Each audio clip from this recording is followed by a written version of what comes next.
Guru Vishnu Guru Devo Maheshwara Guru Guru Sakshat Brahma Tasmai Sri Gurave Om Ganana Antva Ganapati Gammavahe Kavin Kavinam Upavashravastramam Jeshtarajam Brahmanan Brahmanaspada Anushvrindhoti Visyadanam Om Mahaganadipataye Namaha Om Mahaganadipataye Namaha Om Mahaganadipataye Namaha Om Keshvaya Namaha Om Narayana Om Madhvaya Namaha Om Govindaya Namaha Om Vishnuvaya Namaha Om Matsudhanaya Namaha Trivikramaya Namaha Vamanaya Namaha Sridharaya Namaha Rishikeshaya Namaha Padmanabhaya Namaha Damodaraya Namaha Sankarshnaya Namaha Vasudevaya Namaha Pradyumnaya Namaha Niruddhaya Namaha Purushottamaya Namaha Dokshaya Namaha Narasimhaya Namaha Achyutaya Namaha Janardhanaya Namaha Upendraya Namaha Hare Namaha Sri Krishnaya Namaha Hare Om. Dear friends, we have reached the 47th chapter of Mahabharata Puranam. In this chapter, Uddhava meets Gopis. How Uddhava, on the order of Lord Sri Krishna, delivered the Lord Krishna's message to the Gopis, consoled them, and returned to Mathura. When the young maidens of Praja saw lotus-eyed Uddhava, who wore a yellow garment and attractive earrings, they were astonished at how much he resembled Lord Krishna. Thinking, who is this? They approached and encircled him. When they realized that Krishna must have sent him, they brought him to a secluded place where he could speak to them confidentially. The Gopis then began to remember the pastimes they had enjoyed with Lord Sri Krishna, and putting aside all ordinary propriety and shyness, they loudly wept. One Gopi, while deeply meditating on Krishna and her associate with Krishna, noticed a bumblebee before her. Imagining the bee to be a messenger from Lord Krishna, she said, just as bees wander among various flowers, Sri Krishna has abandoned the young girls of Vraja and developed affection for other women. The Gopi continued to speak in this way, contrasting her own supposed ill fortune to her rival lover's good fortune, all the while glorifying the names of forms of qualities and pastimes of Lord Krishna. She then declared that although Krishna may have abandoned the Gopis, they could not possibly stop remembering him for even a moment. Uddhava is surprised to see the devotion of Gopis towards Lord Krishna. Uddhava tried to console the damsels of Vraja who were so anxious to see Krishna once again. Uddhava explained, while ordinary persons must perform many pious deeds to qualify as servants of Lord Krishna. See, Uddhava is telling like that. While ordinary persons like you and me must perform many pious deeds to qualify as servants of Lord Krishna, you simple covered girls are so extremely fortunate that the Lord has favored you with the very highest degree of pure devotion for him. Uddhava then related to them the Lord's message. Quoting Lord Krishna, Uddhava said, I am the supreme soul and supreme shelter of all. By my potencies, I create, maintain, and destroy the cosmos. I am indeed most dear to you, Gopis. But to increase your attraction for me and intensify your remembrance of me, I left you. After all, when a woman's beloved is far away, she fixes her mind upon him constantly by incessantly remembering me. You are sure to regain my association without delay. The Gopis then asked Uddhava, is Krishna happy now that Kamsa is dead and he can enjoy the company of his family members and the woman of Mathura? Does he still remember all the pastimes he enjoyed with us in Gokula, such as the Rasalila dance? We'll see Krishna once again appear before us and give us ecstasy, just as Lord Indra with his rain gives life back to the forest aggrieved by the summer heat. Although we know that the greatest happiness comes from renunciation, we simply cannot stop hoping to attain Krishna, for the marks of his lotus feet are still present throughout the land of Rajabhumi, reminding us of his graceful gait, generous smiles, and gentle talks. By all these, our hearts have been stolen away by Lord Krishna. Having said this, the Gopis loudly chanted Lord Krishna's name, calling out, O Govinda, Please come and destroy our sufferings. Uddhava then pacified the gopis with statements that dispelled their pain and separation, and they in turn worshipped him as a non-different from Sri Krishna. Uddhava stayed in the district of Vraja for several months, giving pleasure to the residents by reminding them about Krishna in various ways. Very satisfied at seeing the extent of the gopis' love for the Lord, he declared, "These cowherd girls have perfected their lives by coming to the platform of unalloyed love of Krishna. Indeed, even Lord Brahma is inferior to them. The goddess of fortune herself, who always resides on Krishna's chest, could not get the same mercy as that which the gopis obtained during the Rasalila dance. When Krishna embraced their necks with his mighty arms, what then to speak of other one?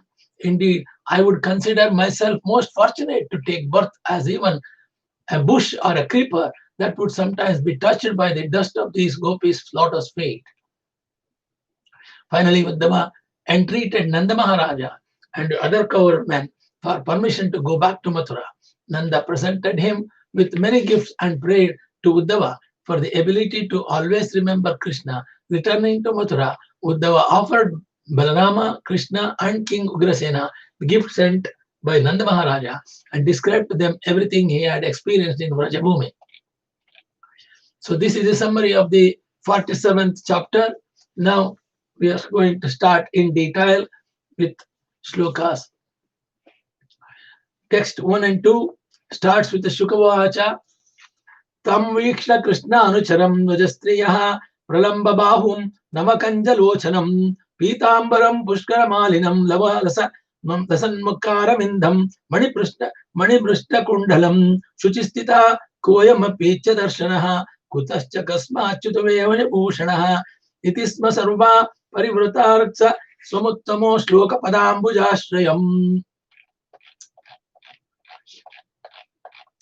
Shuka Maharshi is telling to Parikshit Maharaja, the young women of Vrajabhumi, gopis, became astonished upon seeing Lord Krishna's servant, who had long arms, whose eyes resembled a newly grown lotus, who wore a yellow garment and a lotus garland, and whose lotus-like face glowed with brightly polished earrings. "Who is this handsome man?" the gopis asked. "Where has he come from? And who does he serve? He is wearing Krishna's clothes and ornaments." Saying this, the gopis eagerly crowded around Uddhava, whose shelter was the lotus feet of Lord Uttama Shloka, Sri Krishna. They were all astonished to see Uddhava in the Vrajabhumi in Gokula.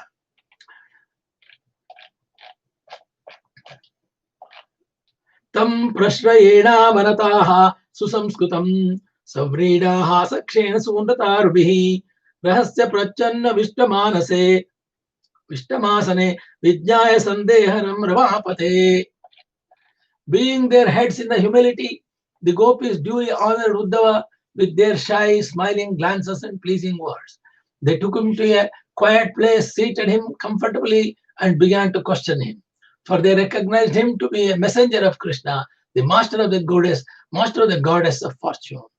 The chastity gopis were enlivened to see that a messenger had come from Lord Krishna. As Uddhava will discover during his stay in Vrindavana, the unequal gopis could not think of anything but their beloved Krishna only. Jnanimastva medupate parshadam samupagatam chartreha Bhartreha peshitam vitro bhavan priyachikirshaya. The gopis said, "We know that you are the personal servant of Lord Krishna, the chief of the Yadus, and that you have come here on the order of your good master, who desires to give pleasure to his parents. Anyatha govraje tasya smaraniyam na chakshahe snehanubandho bandhuna inerapi sadastujaha." We see nothing else he might consider worth remembering in these cow pastures of Vrajabhumi. Indeed, the bonds of affection for one's family members are difficult to break. Even for a sage, it is difficult to break. The friendship shown toward others, those who are not family members, is motivated by personal interest, and thus it is a pretense that lasts only until one's purpose is fulfilled. Such friendship is just like the interest men take in women or bees in flowers. Sri Vishwanatha Chakravarti Thakura explains here that attractive women like flowers possess beauty, fragrance, tenderness, charm, and so on. And as bees drink only once a flower's nectar and then leave it for another, fickle men abandon beautiful and devoted women to pursue other pleasures. This tendency is condemned here by the gopis, who gave their hearts completely to Lord Krishna. The gopis wanted only to exhibit their charms for Lord Krishna's pleasure, and in the pain of separation, they questioned the motives of his friendship with them. These are the transcendental pastimes of the Lord. Both Lord Krishna and the gopis are completely liberated souls, engaged in spiritual loving affairs. By contrast, our so-called loving affairs, being perverted reflections of the perfect loving relationships, is the spiritual world, are polluted with lust, greed, pride, and so on. Like all liberated souls, the gopis and certainly Lord Krishna himself are eternally free of these lower qualities, and their intense loving affairs are motivated exclusively by unalloyed devotion, and it is very transcendental.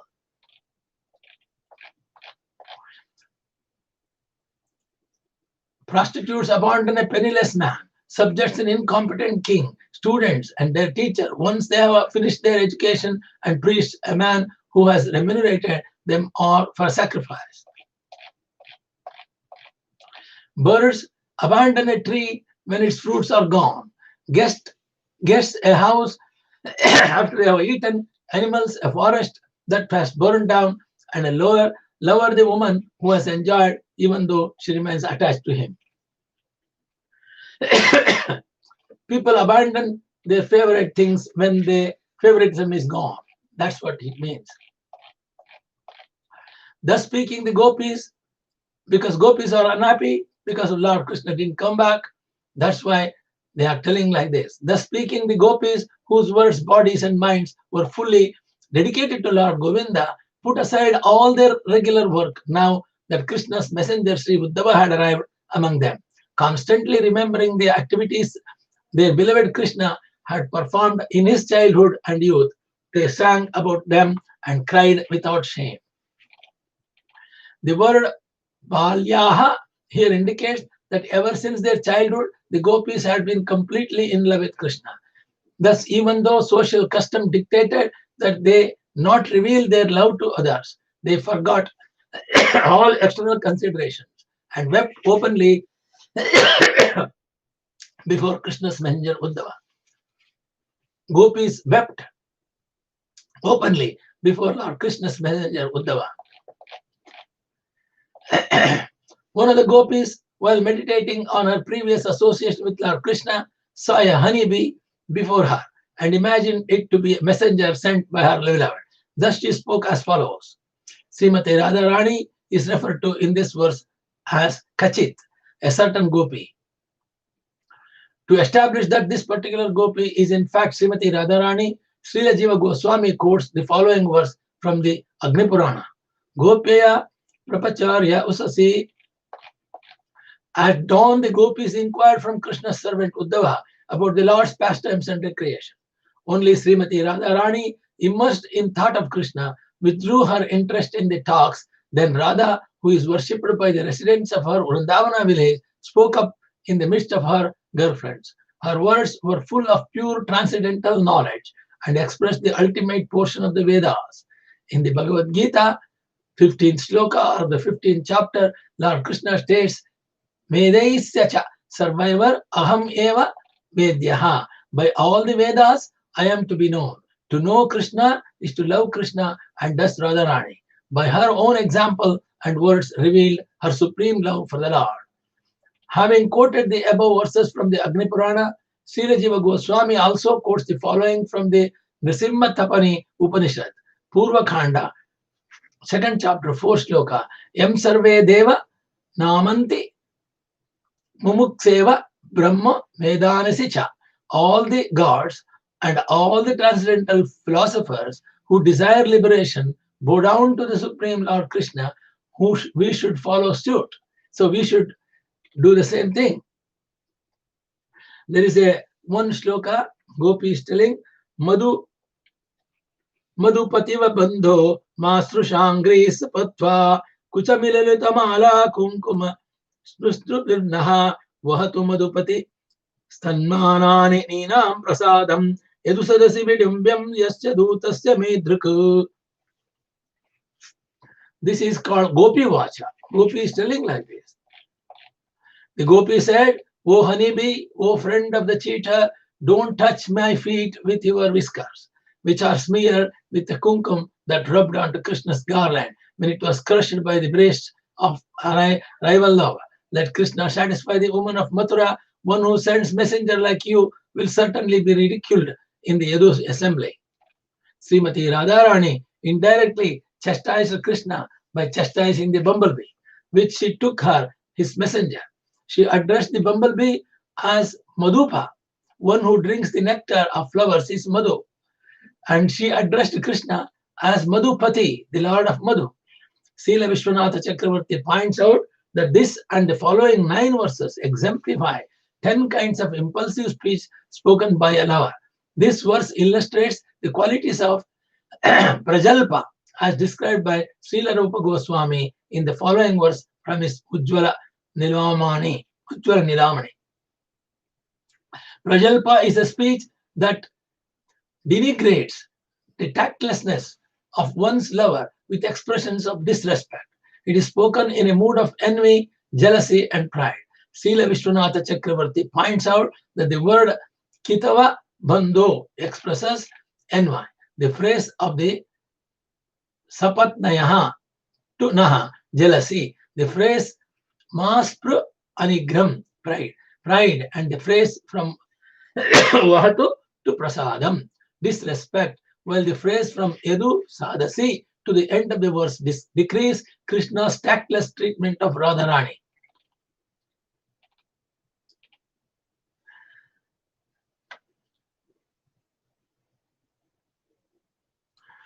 Kruda Dara Sudam Swa Mohinim Payitva Sumanasaiva Sadatrutrosasman Bhavadrika Paricharati Katham Tatpada Padmam tu Padmam Rupihata Rutacheta Uttamashloke Julai Uttamashloke Jalpai. After making us drink the enchanting nectar of his lips only once, Krishna suddenly abandoned us, just as you might quickly abandon some flowers. How is it then that goddess Padma willingly serves his lotus feet? Alas, the answer must certainly be that her mind has been stolen away by his deceitful words. In this verse, Srimati Radharani continues to compare Sri Krishna to the bumblebee, and in her distress, she states that the reason the goddess of fortune is constantly devoted to his lotus feet must be that she has been fooled by Krishna's promises. According to Srila Vishwanatha Chakravarti, this statement of Sri Radharani illustrates Parijalpa as described in the Ujjvala Nilamani. Parijalpa is that speech which, through various devices, shows one's own cleverness by exposing the mercilessness, duplicity, unreliability, and so on of one's Lord.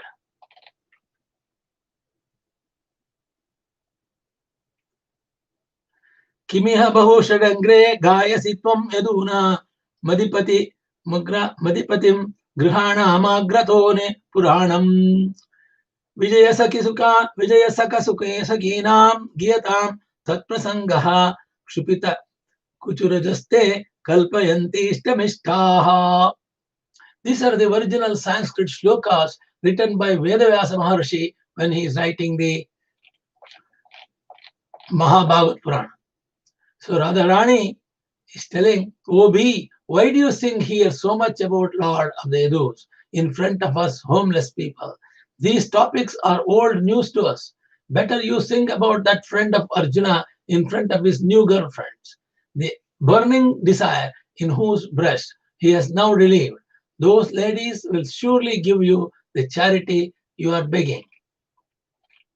The words of Agrahanam, Agratonaha Radharani laments that even though she and the other gopis gave up their homes to love Krishna in a conjugal relationship, the Lord left them and became a prince in the great royal city of Madura, the Yadus dynasty. Besides meaning Arjuna, the victor, the word Vijaya also directly indicates to Krishna only, who is always victorious in his endeavors. And besides meaning old means news, the word Puranam also indicates that Sri Krishna is glorified in the ancient Vedic scriptures of that name. In this verse, we observe in Radharani's mood the seed of jealous anger which arises from an apparent disdain for Krishna, accompanied by a sarcastic sidelong glance directed toward him. Thus, this verse fits the following description of Vijalpa from the Ujjvala Nilamani. Vijalpa. According to learned authorities, Vijalpa is a sarcastic speech that's addressed to the killer of the Aga and that openly express jealousy while at the same time hinting at one's angry pride. Radharani is separated from Lord Krishna and she is bearing separation, so she is upset because Lord Krishna is not here. That's why she is a little bit angry. Text 15. Divi bhuvi charasayam ka striyasta daddurapaha kapataruchi hasa bhruvidyam vyasya yasuhu charana Charanaraja upaste yasya bhutirmayam ka apicha krupana kakshe rutvoma shokla shabde. In heaven, on earth, or in the subterranean sphere, what women are unavailable to him? He simply arches his eyebrows and smiles with a deceptive charm, and they all become his. The Supreme Goddess herself worships the dust of his feet. So what is our position in comparison? But at least those who are wretched can chant his name Uttama Shloka. Sri Vishwanatha Chakravarti states that Radharani's speech expressing all the feelings of a disappointed lover in these shlokas indicates an intensity of love for Sri Krishna surpassing even that of the goddess of fortune. While all the gopis are perfectly compatible with Sri Krishna in terms of their beauty, temperament, and so on, Srimati Radharani is especially so. In her forlorn state, Radharani indicates to Krishna, you are called Uttama Shloka because you are merciful to the wretched and fallen people also. But if you would be merciful to me, then you would actually deserve this exalted name. Srila Vishwanatha Chakravarti further points out that in this verse, Srimati Radharani expresses her spite born of pride, accuses Krishna of being cheater, and finds fault with his behavior. Thus, this verse contains speech known as Vichalpa, as described in the following verse of the Ujjvala Nilamani.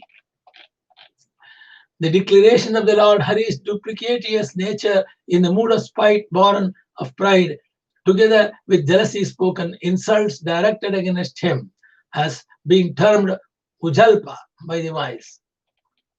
Shloka 16.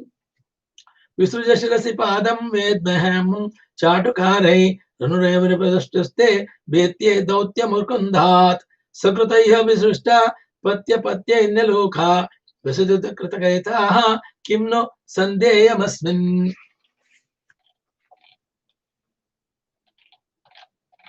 Keep your head off my feet.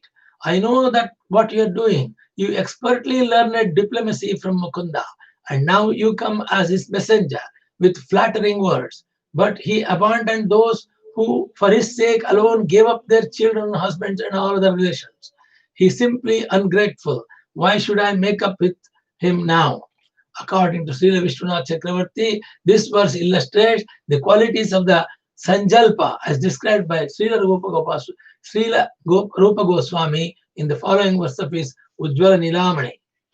The learned describe Sanjalpa as that speech which decrees with a deep irony and insulting gestures the beloved's ungratefulness and so on. Srila Vishwanatha Chakravarti points out that the word Adi and so on implies the perception of one's lover of hard-heartedness, of an inimical attitude, and of a complete lack of love.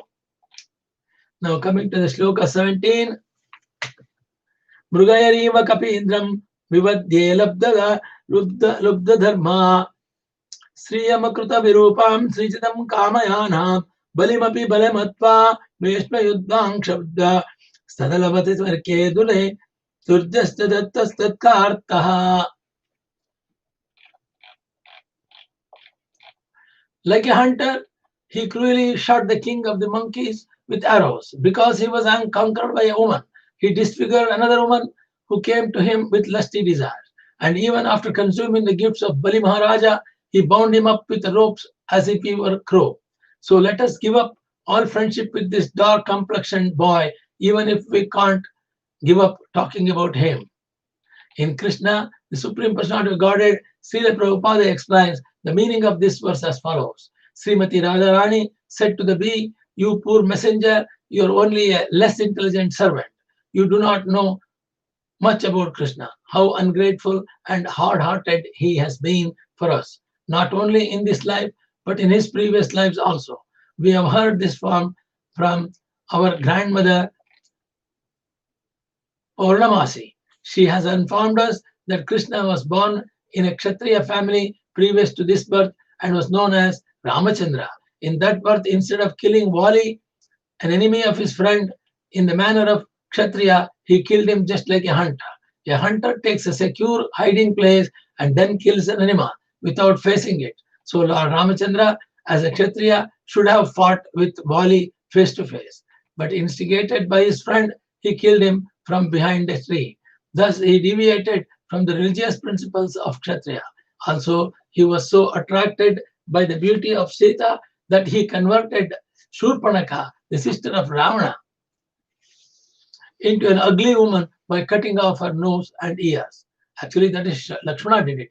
Shurpanaka proposed an intimate relationship with him, and as a Kshatriya, he should have satisfied her, but he was so handpicked that he could not forget Sita Devi and converted Shurpanaka into an ugly woman. Before that birth, as a Kshatriya, he took birth as a Brahmana by known as Vamana Deva and asked charity from Bali Maharaja.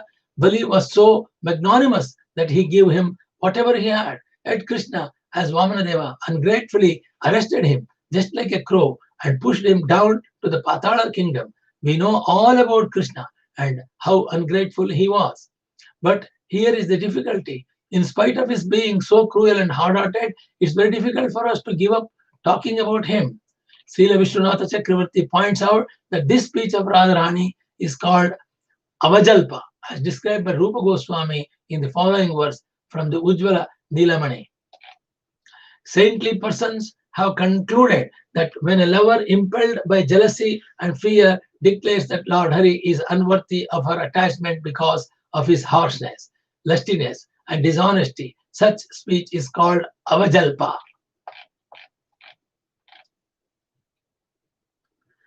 Next sloka.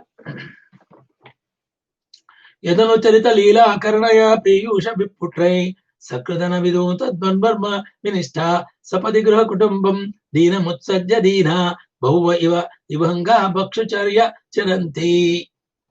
Bhikshucharya Charanti. To hear about the pastimes that Krishna regularly performs is nectar for the ears. For those who relish just single drop of that nectar, even once, their dedication to material duality is ruined. Many such persons have suddenly given up their wretched homes and families and themselves become wretched, traveled here to Vrindavana to wander about like birds, begging after their living. Material duality is based on falsely thinking. This is mine, that is yours. Or this is of our country and that is yours. Or this is my family and that is yours, and so on. In fact, there is one absolute truth in which we all exist and to whom everything belongs to. His beauty and pleasure are also absolute and infinite. And if one actually hears about this absolute truth, Lord Krishna's, one's dedication to the illusion of mundane duality is spoiled. According to the Acharyas, and certainly in accord with Sanskrit grammar, the last two words of the second line of this text may also be divided Dharma Avinastaha. then the entire line becomes part of a single compound, the meaning of which is that hearing about Krishna, cleanness, one of the irreligious duality, and thus one is not vanquished, avinashta, by material illusion. The word dinaha is then given the alternate reading of dhira, meaning the word dina is then given the alternative reading of dhira, meaning that one becomes spiritually sobered and thus gives up attachment to fleeting material relationship. The word vihangaha, birds, would in this case refer to the swans, the symbol of essential discrimination. Srila Vishwanatha Chakravarti quotes Rupa Goswami as follows in connection with this verse. When a lover indirectly states with remorse that her beloved is fit to be given up, such speech, uttered like the plaintive crying of a bird, is called Abhijalpa. Shloka number 19. Vayamritamiva jihvavyahartam shraddadhanaha kulikarutamivaajnaha krishnavadvo harinyaha dadrushura sakrudetanna kasparshati smararju upamantrin banyata manyamarthaha. Faithfully talking his deceitful words as true, we became just like the block deer's foolish wives, who trust the cruel hunter's song. Thus we repeatedly felt the sharp pain of lust caused by the touch of his nails. O messenger, please talk about something besides Krishna. Srila Vishwanatha Chakravarti categorizes this statement of Srimati Radharani as ajalpa, as defined in Srila Rupa Goswami's statement. A statement spoken in disgust, describing how the male lover is deceitful and brings one misery, and also implying that he gives happiness to others, is known as ajalpa. Shloka number 20. Priyasaka pururagaha prayasa preshitaha kim varaya kimarurunde mananiyosi menga nayasi katamikvaswan duswagna janda parshvam satatamurisi saumya srirvado sakamaste. O friend, my dear one, has my beloved sent you here again? I should honor you. Friend, so please choose whatever boon you wish. But why have you come back here to talk us to him, whose conjugal love is so difficult to give up? After all, gentle bee, his disconsort is the goddess Sri, and she is always with him, staying upon his chest. In Krishna, the Supreme Personality of Godhead, Srila Prabhupada explains the context of this verse.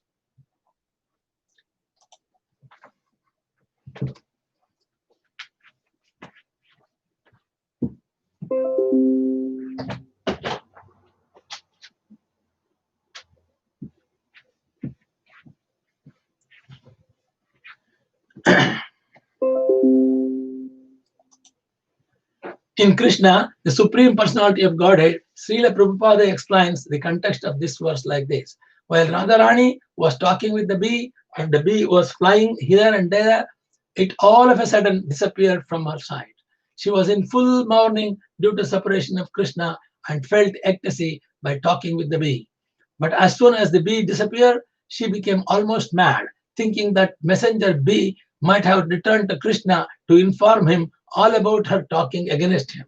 Krishna must be very sorry to hear it, she thought. In this way, she was overwhelmed by another type of ecstasy. In the meantime, the bee flying hither and there appeared before her again. She thought, Krishna is still kind to me. In spite of the messengers carrying disruptive messages, he is so kind, and he has again sent the bee to talk to me to him. Srimati Radharani was very careful this time not to say anything against Krishna. Srila Vishwanatha Chakravarti explains that the goddess of fortune, Sri, has the power to assume many different forms. Thus, when Krishna enjoys other women, she stays on his chest in the form of a golden lion. When he is not consorting with other women, she puts aside this form and gives him pleasure in her naturally beautiful form of a young woman. According to Srila Vishwanatha Chakravarti, this statement of Srimati Radharani expresses Pratijalpa, as described Srila Rupa Goswami, when the lover humbly states that although she is unworthy of attaining her beloved, she cannot give up hoping for a conjugal relationship with him. Such words spoken with respect for her beloved message are called Pratijalpa.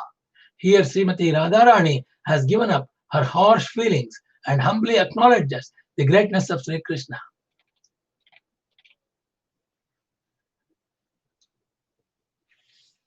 The last shloka of Gopi Uvacha, 21 shloka, Apibata Madhupuryamaya Putrodanaste Swarati Sa Vitagrahena Soumya Bandhoscha Bhopan Kshatadapi Sakatana Kinkarina Granate Bhujamagura Sugandham Murdva Dyasyat Kadanu. O Uddhava, it is indeed regrettable that Krishna resides in Mathura.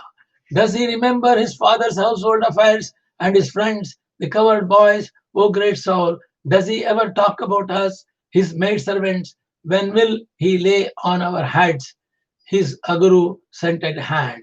When will he lay on our heads his aguru scented hand? The translation and word meaning for this verse are taken from Srila Prabhupada's Chaitanya Charitamrita, Adi, 6th chapter, 68 shloka.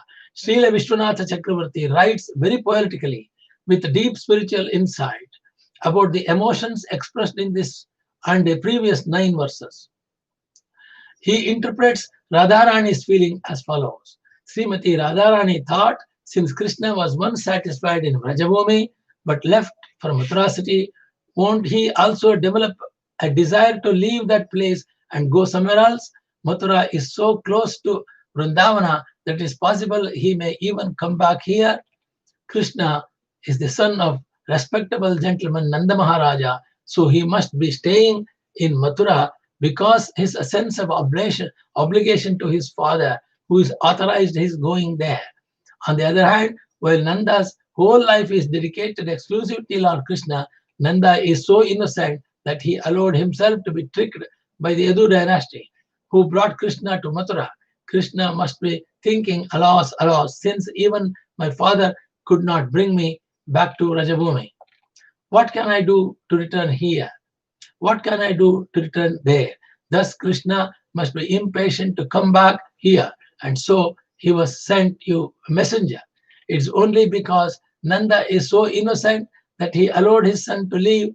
If Nanda had allowed Krishna's mother, the queen of Raja, to do so, she would have climbed onto Akrura's chariot and holding her son by the neck gone off to Mathura with him, followed by all the gopis, but this was not possible. Ever since Krishna left, Nanda has been stunned by separation from him, and Nanda's treasury rooms, storehouses, kitchens, sleeping quarters, opulent houses, and so on are now vacant, unswept, uncleansed. They are littered with grass, dust, leaves, and cobwebs. Does Krishna ever remember his father's houses? And does he sometimes remember Subala and his other friends who are now lying stunned in other neglected houses? The women in Mathura who now associate with Krishna cannot know how to serve him in the way that pleases him most.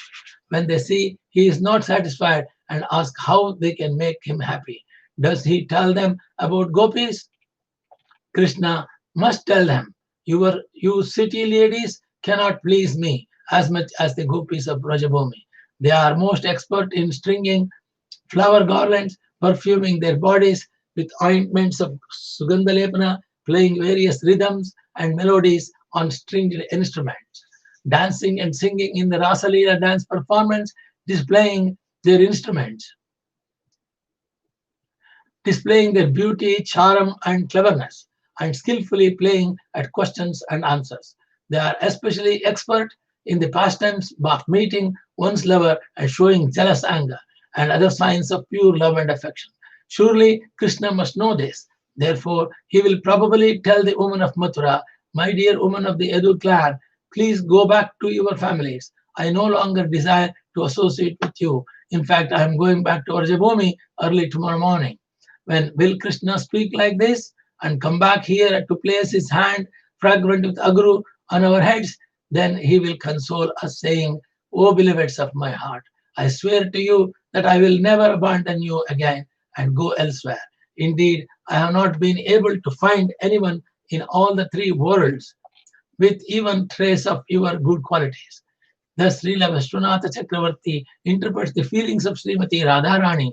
The Acharya further explains that the present text displays the speech called Sujalpa, as described by Rupa Goswami.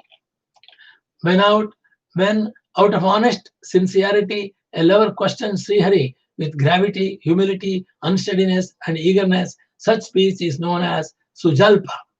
Concluding this section, chapter 47, Srila Vishwanatha Chakravarti explains that there are 10 divisions of divine madness, Divya Onmada, which are expressed by the 10 divisions of Chitrajalpa, or variegated speech. Such divine madness is shown in the special pastime of bewilderment, which is itself part of the supreme bliss Mahabhava of Srimati Radharani. The Acharya quotes the following verses from Rupa Goswami Uddava Learnt to explain these ecstasies. It is virtually only within the princess of Vrindavana, Srimati Radharani, that the ecstasy of bewilderment arises. She has attained to a special stage of this bewilderment, a wonderful state that resembles delusion, known as Divyonmada. It has many aspects which come and go unsteadily, and one of these manifestations is Chitrajalpa. This talk, induced by her seeing her beloved's friend, is filled with cover, anger, and comprises many different ecstasies. It culminates in her intense, anxious eagerness. This Chitrajalpa has 10 divisions known as Prajalpa, Parijalpa, Vijalpa, Ujalpa, Sanjalpa, Avajalpa, Abhijalpa, Ajalpa, Pratyajalpa, and Sujalpa. Finally, some authorities say that Krishna himself, eager to drink the sweetness of his beloved speech, assumed the form of messenger bee. Shukavacha. So all these slokas were given by Gopis to Uddhava to take this message to Lord Krishna. Shukavacha atodbhava bhaiva Krishna Darshana Lalasaha Swantayan Priya Sandharshya Gopi Ridamabhashataha. Sukadeva Goswami said to Parikshit Maharaja, having heard this, Uddhava then tried to pacify the gopis who were most eager to see Lord Krishna. He thus began relating to them the message of their beloved. Now, Uddhava Vacha. Uddhava is telling like this. Uddhava Vacha, Aho yoyam suparnata bhavatyo loka pujita vasudeve bhagavati hasyamirtapati samitkarshiti karshitam manaha. Syamit tarpati bhagavatiya samityarpati manaha. Uddhava said, certainly you gopis are all successful and are universally worshipped because you have dedicated your minds in this way to the Supreme Personality of Godhead, Vasudeva or Krishna. Although other devotees have certainly surrendered their minds unto the Lord, the gopis are unequal in the intensity of their love. Devotional service unto Lord Krishna is attained by charity, strict vows, austerities, and fire sacrifices, that is yajna. By japa, study of Vedic texts, observance of regulative principles, and indeed by the performance of many other auspicious practices. Srila Vishwanatha Chakravarti explains the process described here as follows. Dana is donations given to Lord Vishnu and his devotees. Vrata, observing vows such as Ekadashi. Tapasa, tapas is a renunciation of sense gratification for Krishna's sake. Homa, fire sacrifice, or Havana, dedicated to Vishnu. Japa, privately chanting the holy names of the Lord. Swadhyaya, study and recitation of Vedic texts such as Gopala Tapani Upanishad. All the devotees should understand these words described here as follows. Dana is a donation given to Lord Vishnu and his devotees. Vrata, observing vows such as Ekadashi. Tapas, renunciation of sense gratification for Krishna's sake. Homa, a fire sacrifice or yajna dedicated to Vishnu. Japa, privately chanting the holy names of the Lord Krishna. Swadhyaya, study and recitation of Vedic texts such as Gopala Tapani Upanishad.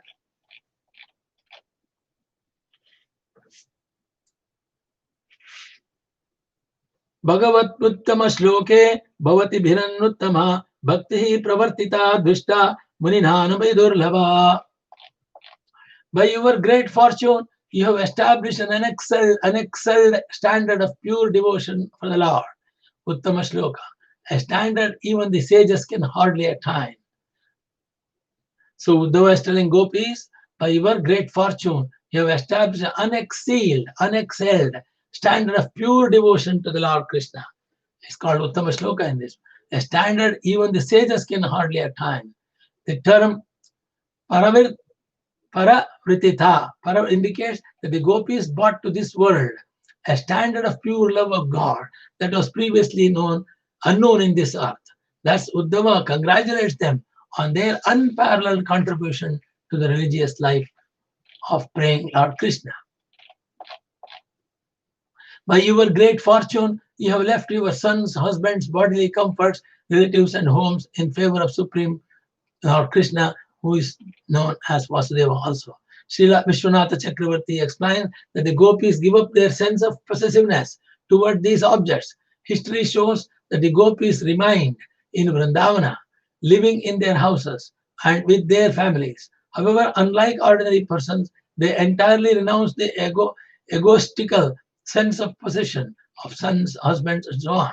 They never tried to enjoy them, but rather give their whole heart and mind to the Supreme Lord Krishna, as recommended in the great religious scriptures of the world.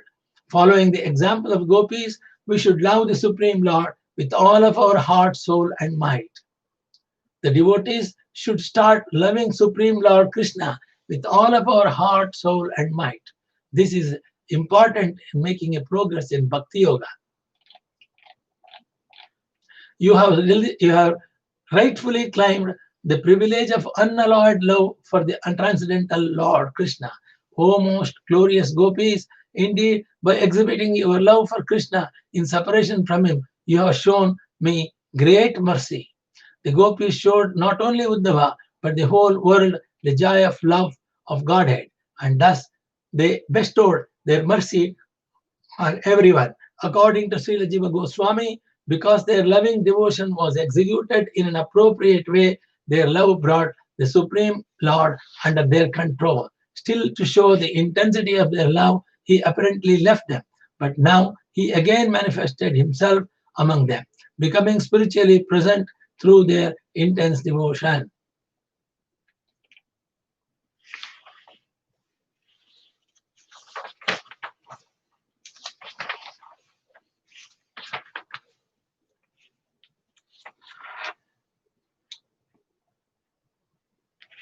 Come to the shloka 28. Shruyatam priya sandesho bhavatinam sukavaha yamadaya gato badra aham bhartorahasvaraha. My good ladies, now please hear your beloved's message, which I, the confidential servant of my master, have come here to bring you. Uddhava says, my good ladies, now please hear your beloved's message, which I, the confidential servant of my master, have come here to bring you this message. Shloka 29.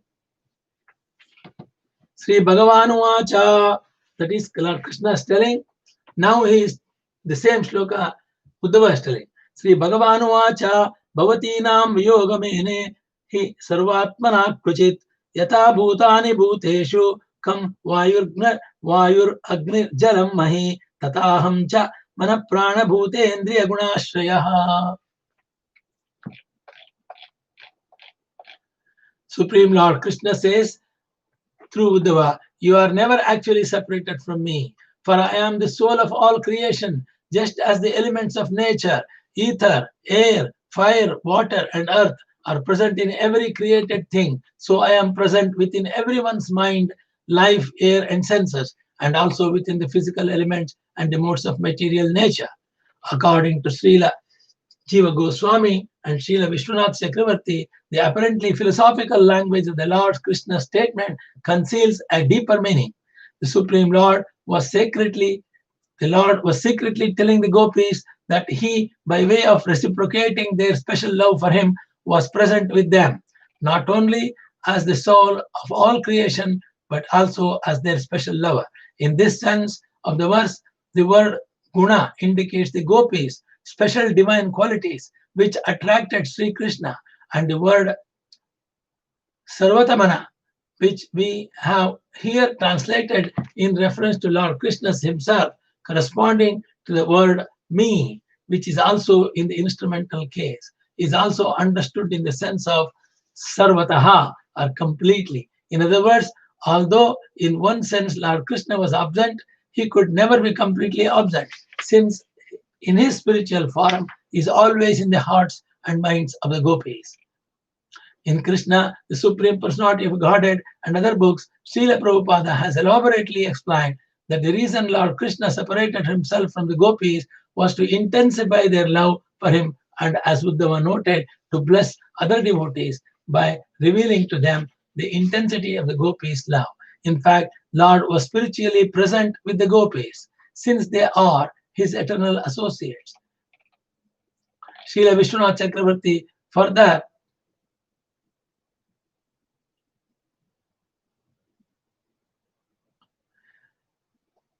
he explained that the reason for Lord Krishna separated himself from the gopis was to intensify their love for him, and as Uddhava noted, to bless other devotees by revealing to them the intensity of the gopis' love. In fact, the Lord was spiritually present with the gopis all the time, since they are his eternal associates.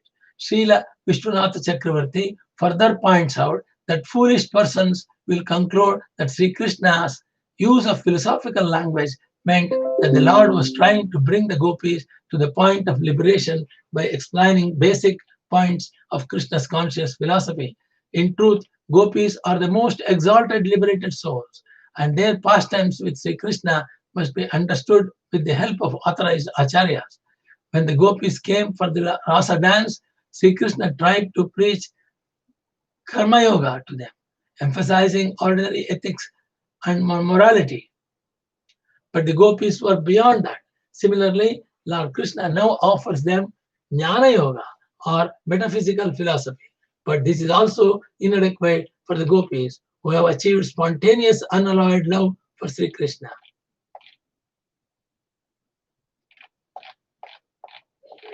By myself I create, sustain, withdraw myself within myself by the power of my personal energy, which comprises the material elements, the senses, and the modes of nature. Although the Lord is supreme entity, there is no absolute duality between him and his creation. Since the creation is an extension of his being, this oneness is here emphasized by the Lord. Being composed of pure consciousness or knowledge, the soul is distinct from everything material and is uninvolved in the entanglements of the modes of nature. We can perceive the soul through the three functions of material nature known as wakefulness, sleep, and deep sleep. It is clearly stated here that the soul Atma is constituted of pure knowledge, pure consciousness, and is thus ontologically distinct from the material nature. Srila Vishwanath Chakravarti points out that the word Atma may also be taken to mean the Supreme Soul, Lord Krishna, since the Lord has just explained the previous verses that all material phenomena are expansion of himself. The phrase Maya Prithivir Riyate indicates that by studying this world deeply, we will come to the perception of God. From this point of view, also the gopis were advised not to lament. Shloka number 32. Enendriya arthan dhyayate mrushna swapna vaditutaha tannirundyadindraani nidram pratyapadyatha. As a person just arisen from sleep may continue to meditate on a dream even though it is illusory. So by the agency of the mind, one meditates on the sense objects which the senses can then obtain. Therefore, one should become fully alert and bring the mind under control. The verb pratipada means to be perceived or restored. The soul that is vinindra, free from the dreamlike condition of material consciousness, is restored to its constitutional position as an eternal servitor of the Lord Krishna, and thus the soul is directly perceived by pure consciousness.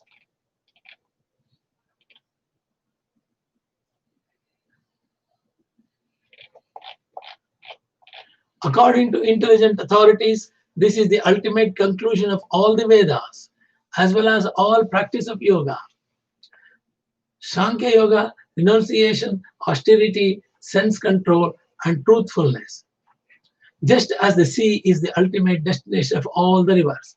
Here the Lord states that all Vedic literature is meant ultimately to bring the soul to the point of controlling the mind and senses and fixing them in transcendental self-realization. Thus, process of so-called yoga, mysticism, or religion that involve unrestricted sense gratification are not actually spiritual processes, but rather convenient ways for foolish people to justify their beastly behavior. Lord Krishna here assures the gopis that by fixing their minds in the self-realization, they will realize their spiritual oneness with Lord Krishna. Thus, they will no longer suffer the pangs of separation.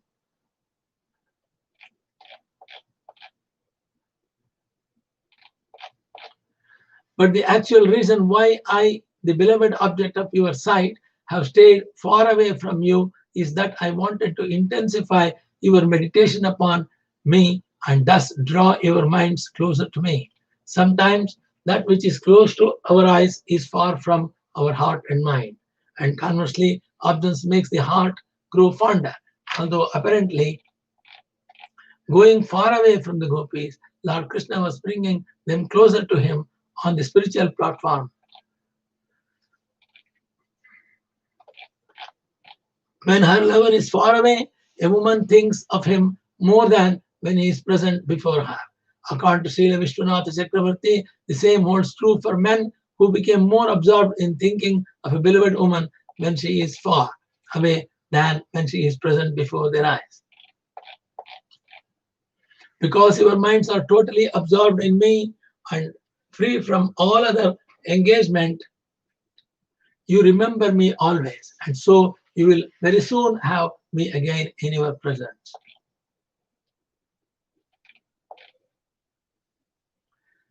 Yamaya kridita ratram vanesmin vraja astitaha aladdarasa kalyanoma purvadhiya chintaya purma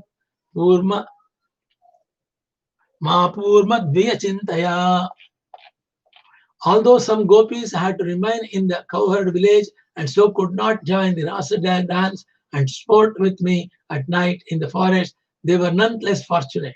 Indeed, they attained me by thinking of my potentate pastimes. Shukra Maharshi is telling to Parikshit, the women of Vraja were pleased to hear this message from their dearmost Krishna. His words having revived their memory, they addressed Uddhava as follows. Gopivachu Vishta Dishtrahito Hata Kamso Yadunam Sana Goprutaha Dishtvarlebde Sadhate Kushalaste Chute Duna. The gopis said, it is very good that Krishna, gopis are telling Uddhava, it is very good that Kamsa, the enemy and persecutor of the Yadu dynasty, has now been killed along with his followers. And it is also very good that Lord Achyuta is living happily in the company of his well-wishing friends and relatives whose every desire is now fulfilled. Gentle Uddhava is the elder brother of Gadha, now bestowing on the city woman the pleasure that actually belongs to us. We suppose those ladies worship him with generous glances, full of affectionate smiles. The name Gadagraja indicates Krishna. The name Gadagraja indicates Krishna, the elder brother Agraja of Gada, the first son of Devaki Sita. Devakastita. She was a sister of Devaki's, who was also married to Vasudeva. The gopis, by addressing Krishna in this way, indicate that he now thinks of himself mostly as the son of Devaki. The implication being that his connection with Vrindavana has now slackened. Because of intense love, the gopis could not stop thinking of Krishna for a moment. Sri Krishna is expert in all kinds of conjugal affairs and is the darling of the city woman. How can he not become entangled? Now that he is constantly adored by their enchanting words and gestures. According to Sridhara Swami, each of these verses is spoken by a different gopi.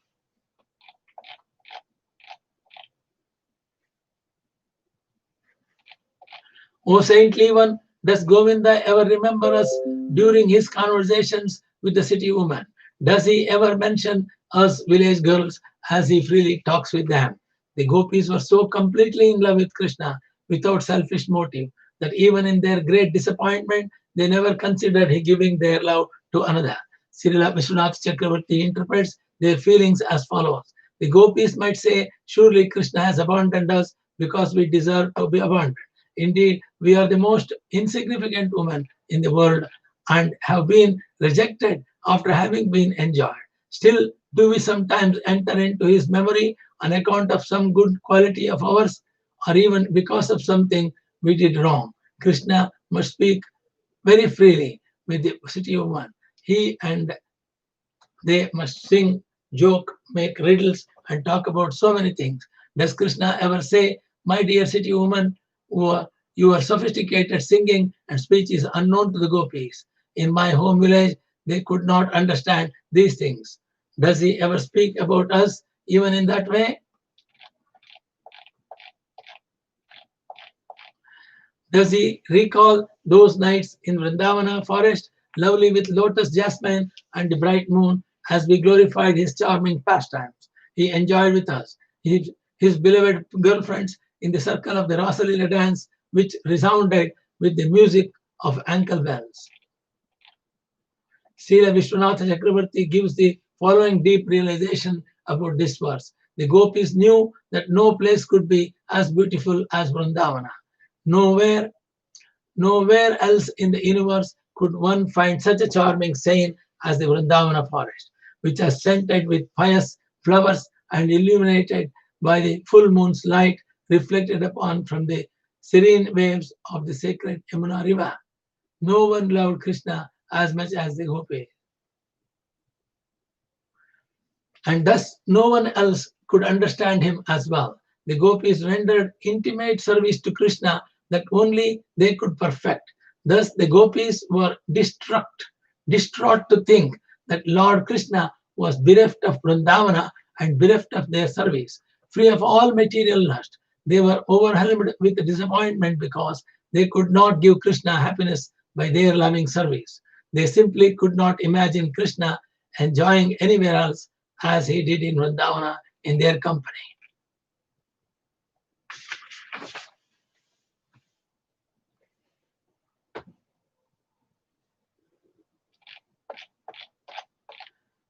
Will that descendant of Dasharatha, Dasarha, return here and by the touch of his limbs bring back to life those who are now burning with the grief he himself has caused?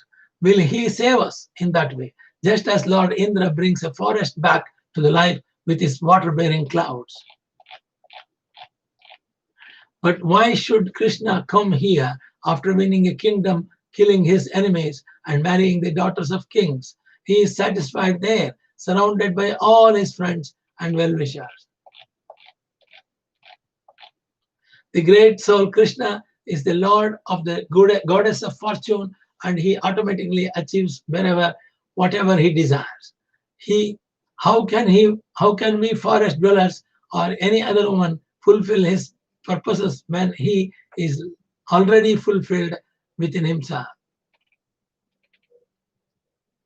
Although the gopis lamented that Krishna was associating with the city of Mathura, they now realized that as the absolute personality of Godhead, he has no need for any woman.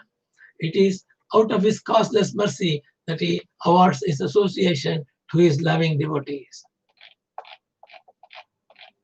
Indeed, the greatest happiness is to renounce all desires, as even the Pingala has declared. And even though we know this, we cannot give up our hopes of attaining Krishna back again.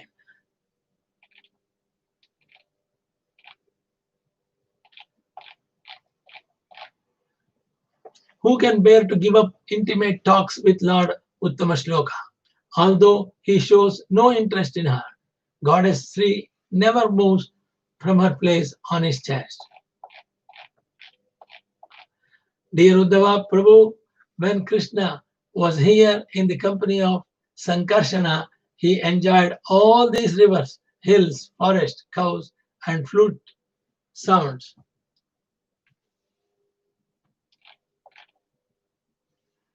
Punah punah smarayanti nanda gopasatam bataha Sri Niket sattadavirshudam druvashrukrumam tuvashakrum. All these remind us constantly of Nanda's son. Indeed, because we see Krishna's footprints, which are marked with divine symbols, who can never forget him?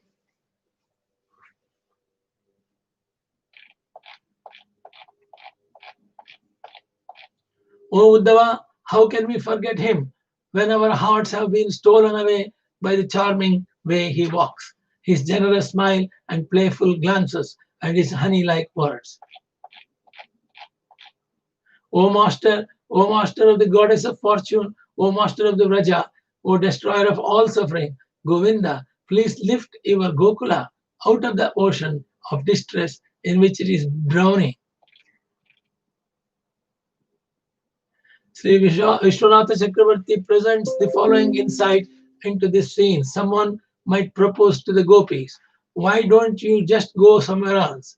Leave Vrindavana, and then you won't have to see these rivers, mountains, and forests. Cover your eyes with your garments. Use your intelligence to lead your minds to some other thought, and thus forget Krishna. The gopis answered this suggestion in the previous verse by stating, we no longer possess our intelligence, for Krishna has taken it away by his supreme beauty and charm.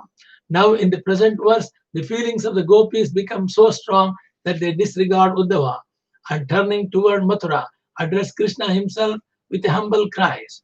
They address Krishna as Rajanatha because in the past, young Krishna performed many inconceivable pastimes to protect his beloved village people, such as lifting Govardhana hill and destroying many monstrous demons. In this heart-rending verse, the gopis cry out for Krishna to remember the wonderful, sweet relationship they once enjoyed together as innocent village people. Indeed, Sri Krishna would lovingly take care of this father's cows, and the gopis appealed to him to remember these duties and return so he could resume them.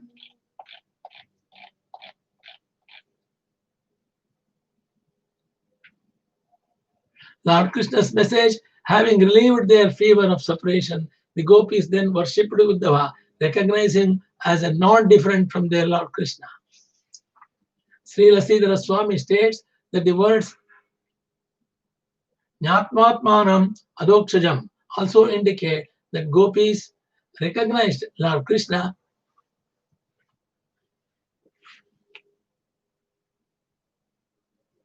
to be the very soul of their lives and thus spiritually one with them. Uddhava remained there for several months, dispelling the gopis' sorrow by chanting the topics of Lord Krishna's pastime. Thus he brought joy to all the people of Gokula. The great Acharya Jiva Goswami comments in this regard that Uddhava, during his stay in Vrindavana, certainly took special care to enliven Krishna's foster parents Nanda and Yashoda also. All the days that Uddhava dwelled in Nanda's covered village seemed like a single moment to the residents of Raja, where Uddhava was always discussing Krishna. The servant of Lord Hari, seeing the rivers, forests, mountains, valleys, and flowering trees of Vraja enjoyed the inspiring the inhabitants of Vrindavana by reminding them to Lord Krishna. Srila Sridhar Swami points out that as Uddhava wondered about Vrindavana, he reminded Vraja's residents of Krishna by asking them questions about the pastimes the Lord had performed in each of these places, namely the rivers, forests, mountains, and valleys. Thus, Uddhava himself enjoyed great transcendental bliss in their association. Thus, seeing how the gopis were always disturbed because of their total absorption in Krishna, Uddhava was supremely pleased. Desiring to offer them all respect, he sang as follows. Vikalva, mental disturbance, should not be confused here with ordinary material distress. It is clearly stated that Uddhava was supremely pleased, and he felt this way because he saw that the gopis had attained the highest state of loving ecstasy to Lord Krishna.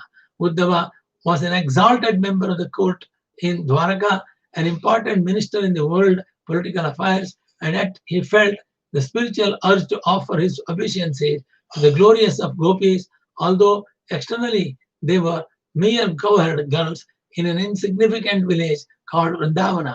Thus, to explain his feelings, he sang the following verses. Srila Jiva Goswami states that Uddhava sang these verses daily while he was in Vrindavana.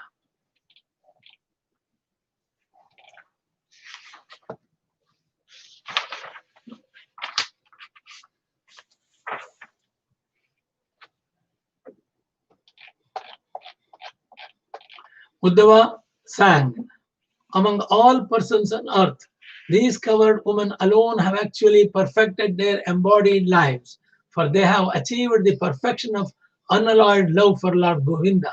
Their pure love is hankered after by those who fear material existence, by great sages, and by ourselves as well.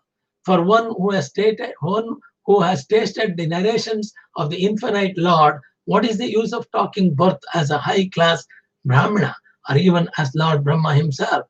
Srila Vishwanath Chakravarti explains that here the term Brahma Janma Vihi, Brahminical births, refers to the threefold birth by seminal parenthood, sacred thread initiation, and sacrificial initiation.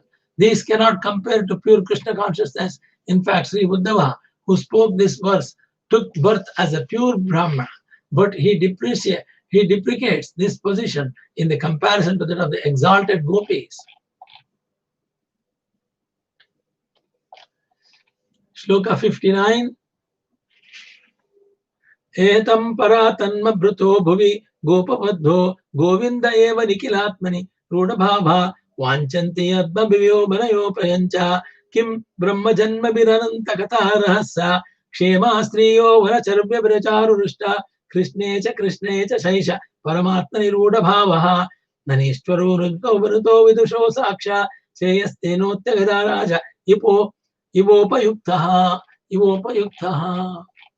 How amazing it is that these simple women in Vraja who wandered about the forest, seemingly spoiled by improper behavior, have achieved the perfection of unalloyed love for Krishna, the Supreme Soul. Still, it is true that the Supreme Lord himself awards his blessings even to an ignorant worshipper, just as the best medicine works even when taken by a person ignorant of its ingredients.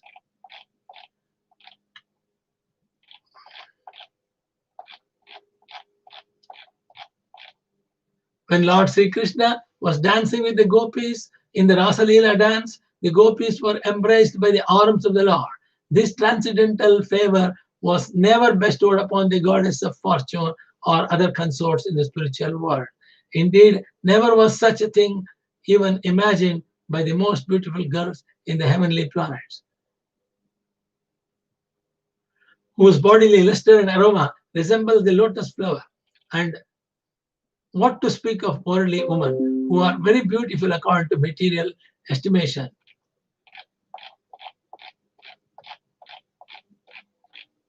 The gopis of Vrindavana have given up the association of their husbands, sons, and other family members who are very difficult to give up, and they have forsaken the path of chastity to take shelter of the lotus feet of Mukunda, Krishna, which one should search for by Vedic knowledge. Oh, let me be fortunate enough to be one of the bushes, creepers, or herbs in Vrindavana, because the gopis trample them and bless them with the dust of their lotus feet. The word meanings and translation for this verse are taken from Srila Prabhupada's English rendering Chaitanya Charitamrita. Sri Uddhava here shows the perfect Vaishnava attitude of humility. He does not pray to be equal to the gopis in their exalted stage of love, but rather to take birth as a bush or a creeper in the Vrindavana, so that when they walk upon him, he will get the dust of their feet and thus be blessed. The shy gopis would never agree to give such blessings to a great personality like Uddhava. Therefore, he cleverly sought to get such mercy by taking birth as a plant in Vrindavana. The goddess of fortune herself, along with the Lord Brahma and all the other gods who are masters of yogic perfection, can worship the lotus feet of Lord Krishna only within her mind. But during the Rasa Lila dance, Lord Krishna placed his feet upon those gopis' breasts, and by embracing those feet, the gopis give up all distress.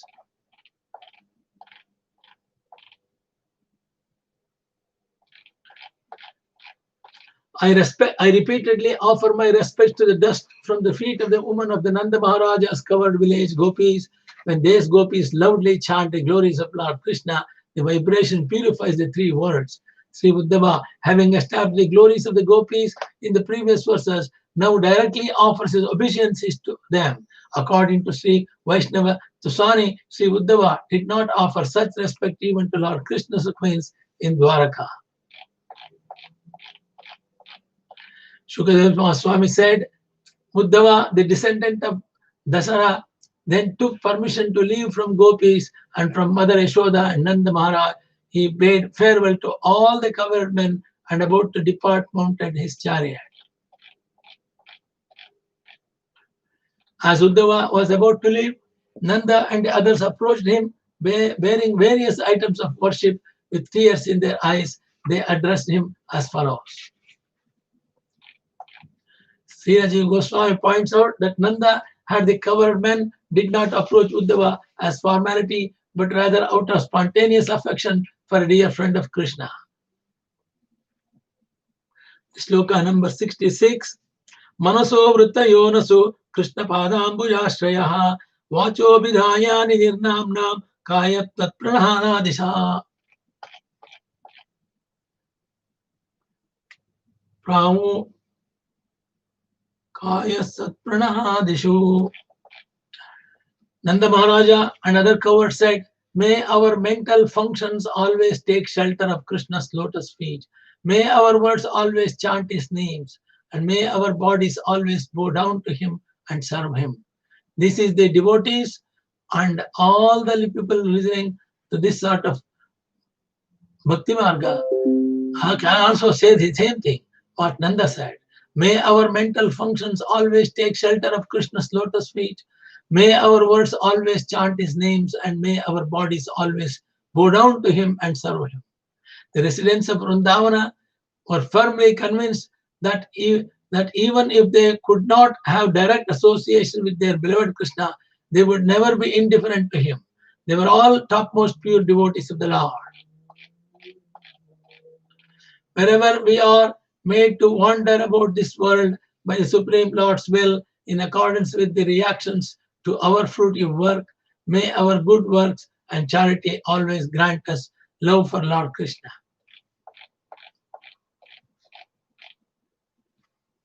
Shukadeva Mahaswami said, O ruler of men, thus honored by the covered men with expressions of devotion to Lord Krishna, Uddhava went back to the city of Mathura, which was under Krishna's protection. The word Krishna Palitam indicates that even though Uddhava became quite attached to the land of Vrindavana, he returned to Mathura because Sri Krishna was personally displaying his transcendental pastimes there.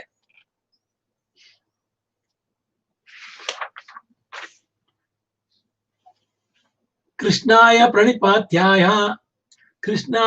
Pranipatyaya Bhaktudrekam Vrajaukasam Vasudevaya Ramaya Rajno Chopayan Radhadat.